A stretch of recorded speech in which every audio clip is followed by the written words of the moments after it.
Hi everyone, I'm David Fisher, and this is Presidential Chronicles, the series of books and videos on American history as seen through the lives of the presidents of the United States.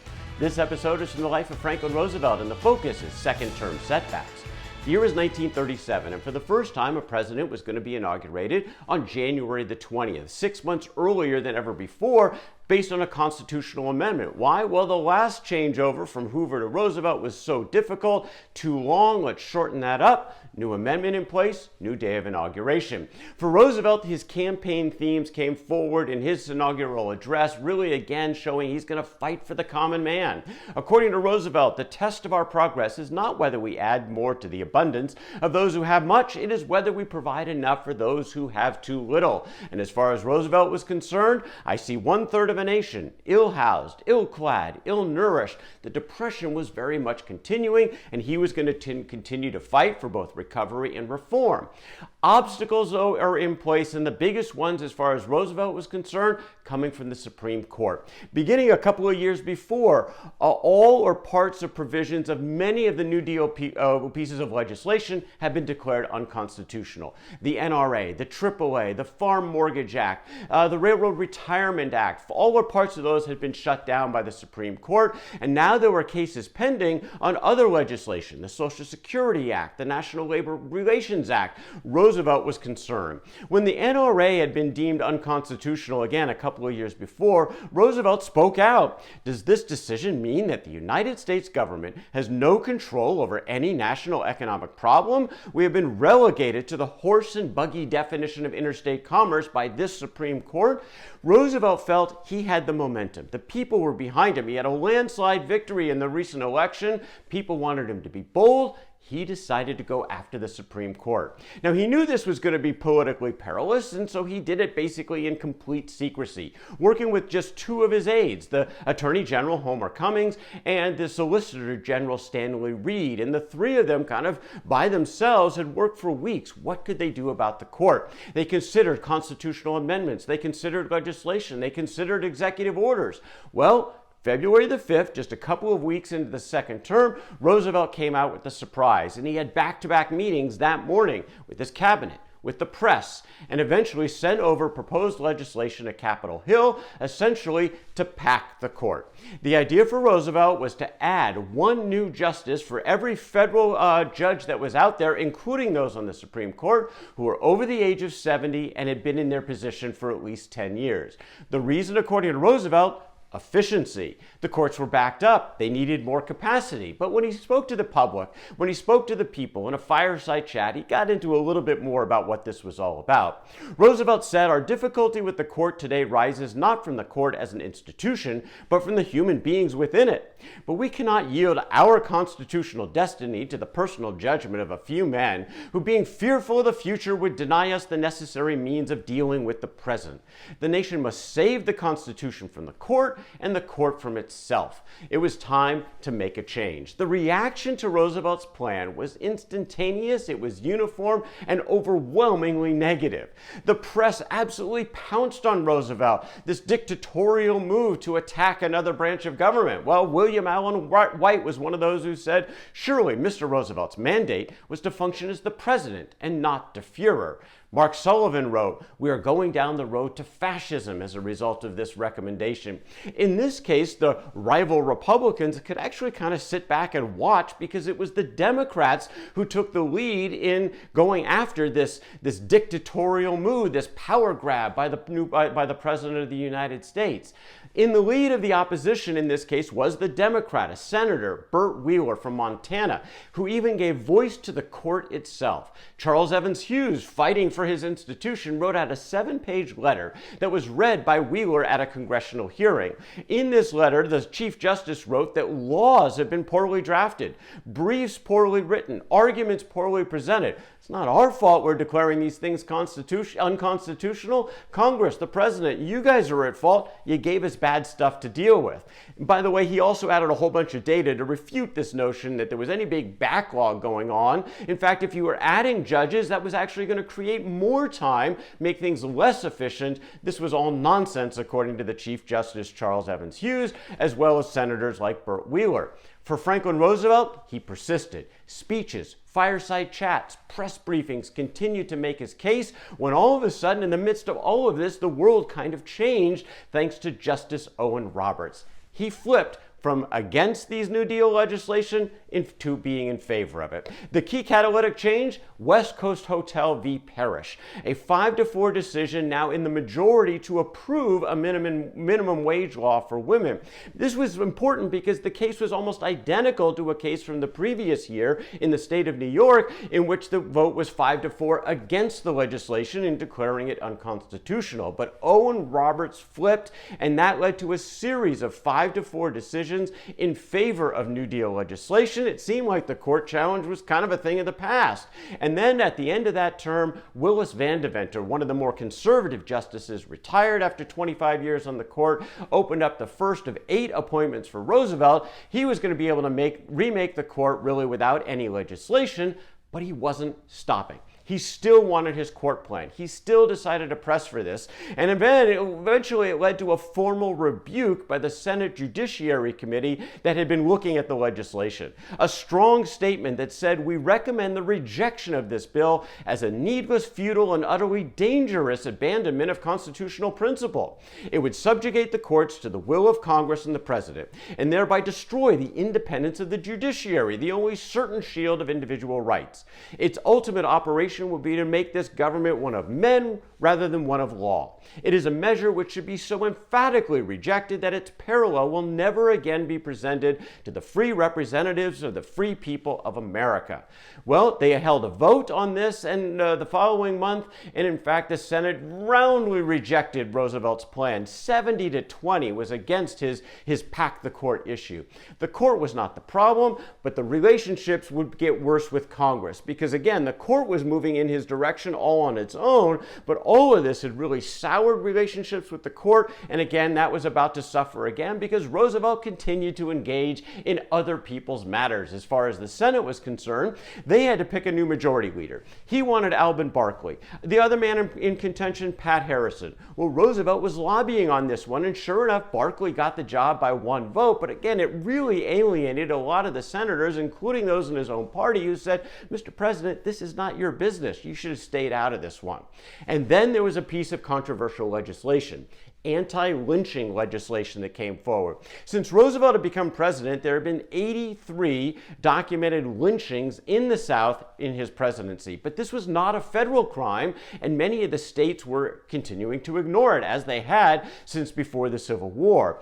Well, there was a big push now for anti-lynching legislation coming out of Congress. One of those most aggressively pushing for it was Eleanor Roosevelt. She was often much more in front on some issues, social issues, civil rights issues, than her husband, the president, but Roosevelt felt constrained. He was looking at the bigger picture as far as he was concerned, which is why he declined to support the legislation.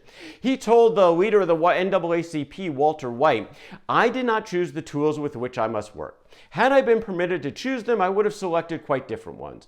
But I've got to get legislation passed to save America. If I come out for the anti-lynching bill now, they will block every bill I ask Congress to pass. I just can't take the risk." That legislation would be debated, but it would go nowhere. As for the relationship between the president and the first lady, Franklin and Eleanor Roosevelt, well, they continued to live separate lives as they had for many, many years. Oftentimes, she would be traveling on her own when she was at the White House, obviously continuing their norm behavior of staying in separate rooms. In fact, they would often have separate guests. They would eat separate meals. After dinner, she would go in her direction with her friends, and he would have his own cocktail hours with his friends. He'd go off and work on his stamp collection, kind of to wind down for the evening, but mostly very separate from the First Lady. This was a partnership much more than a marriage, as we talked about in a previous episode. Generally supportive of each other, most active First Lady in American history, as Eleanor Roosevelt was very much front and center advocating for the policies that she believed were important and really unique in American history. You had a First Lady advocating for policies that were beyond what the president actually wanted to do. In fact, Eleanor Roosevelt made the point that he might have been happier with a wife who was completely uncritical, but that I was never able to be. Nevertheless, I think sometimes I acted as a spur, even though the spurring was not always wanted or welcome. Again, an unusual position to be so publicly spurring the president from the First Lady, especially on areas that they did not necessarily agree, but that was the unique relationship between Franklin and Eleanor Roosevelt. In terms of their personal relationship, well, again, Eleanor Roosevelt made the point in a letter to her friend Lorena Hickok, he's nice to me, but as a person, I'm a stranger, and I don't want to be anything else.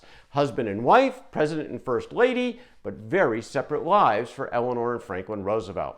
More setbacks for Roosevelt came in the form of the economy, which had actually seen some improvement recently. In 1936 and 37, unemployment was frankly at its best in the first couple of terms for Roosevelt, down around 14%.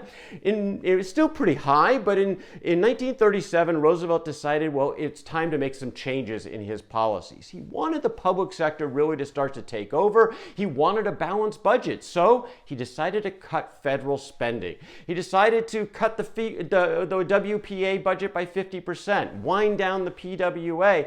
This was occurring at the same time that the Social Security legislation had gone into effect, which was collecting payroll taxes, but the payouts were still a few years away. So all of these moves took billions of dollars out of the economy. The result?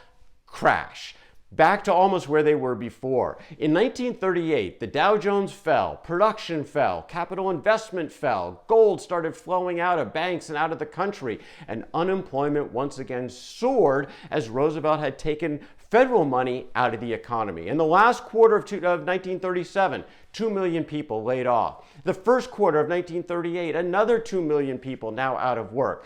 In 1938, unemployment was back to 19%. 10 million Americans once again looking for work. Recovery was kind of back to square one. So what was Roosevelt going to do? He wanted a balanced budget. That wasn't going to happen. He realized he had to spend again. So he requested $3.4 billion to prime the pump once again in the PWA, the WPA, naval shipbuilding. It's one of the major pieces of legislation that actually did pass in Roosevelt's second term, because Congress also realized that they needed to do something here, but Congress was going to be upset with the president yet again.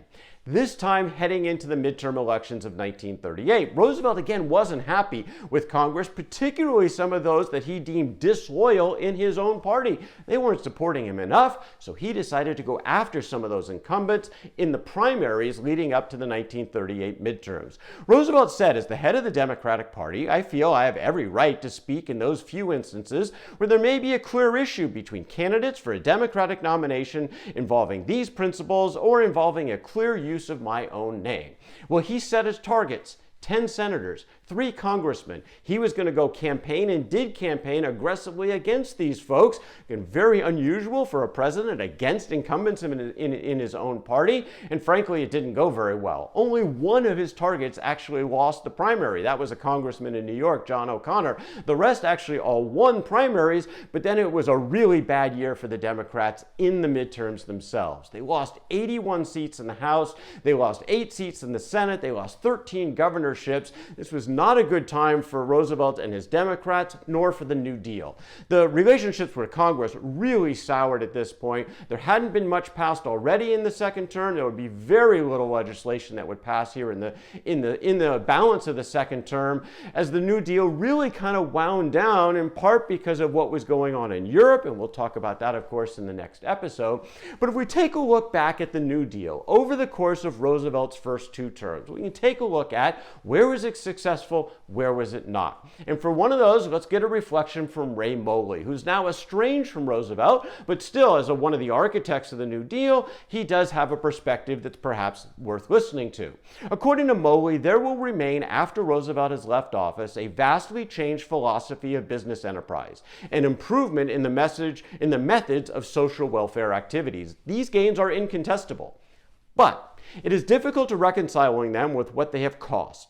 It is not alone that immense treasure has been spent for economic rehabilitation that has not materialized, that after 7 years, investment remains dormant, enterprise is chilled, the farmer's problem is yet to be solved, unemployment is colossal. It is that thousands of devoted men and women who felt as sincerely as Roosevelt that we must redefine the aims of democratic government in terms of modern needs have been alienated. Now, that last line was sort of more self-reflective about him having been alienated, but he's right, others were as well. But in terms of his assessment of what had worked and what hadn't, a lot of that, of course, very true. Most of that first New Deal, a lot of the initial blitz from the 100 days, a lot of that turned out to be a bust, despite massive spending, nearly doubling the national debt in the first 8 years of Roosevelt, from $22 billion to $40 billion in national debt. The per capita GDP was still below pre-depression levels. The stock market still 80% lower than at the time of the original crash. And most importantly, unemployment. In 1939, the end of Roosevelt's second term is coming, still at 17%. Very high, with more than 9 million Americans out of work. If you look at the entirety of both the last 3 years of Hoover and Roosevelt's first 2 terms, looking again at unemployment. For Hoover, the 3 years of the Depression under him, unemployment averaged 16.1%. The first 3 years of FDR, he inherited the Depression from Roosevelt, it was 22.2%. But the last 3 years of FDR's first 2 terms, unemployment was 16.9%, more than the last 3 years of Hoover. In fact, the best 3 years, if you look at on average unemployment for Franklin Roosevelt in those first 2 terms, it was still at 16.7%, more than Hoover's last 3 years. All of the laws, all the executive orders, all of the changes, all the spending actually had provided not much relief for the American people, who were still struggling after a decade of an economic depression. But the New Deal itself was not a bust because of the reform parts of the second New Deal, which had dramatic impacts for the American people, both in the present, but more importantly in the future. You had the Social Security Act with unemployment insurance, with old age pensions. You had the guarantee of bank deposits coming from the FDIC, the outlawing of child labor, the rights for labor organizations, the spread of rural electrification. The new role of the federal government was absolutely pronounced as a result of, at least the second New Deal part of Roosevelt's legislative package. According to the author and David Kennedy, Americans assumed that the federal government had not merely a role but a major responsibility in ensuring the health of the economy and the welfare of citizens thanks to the New Deal.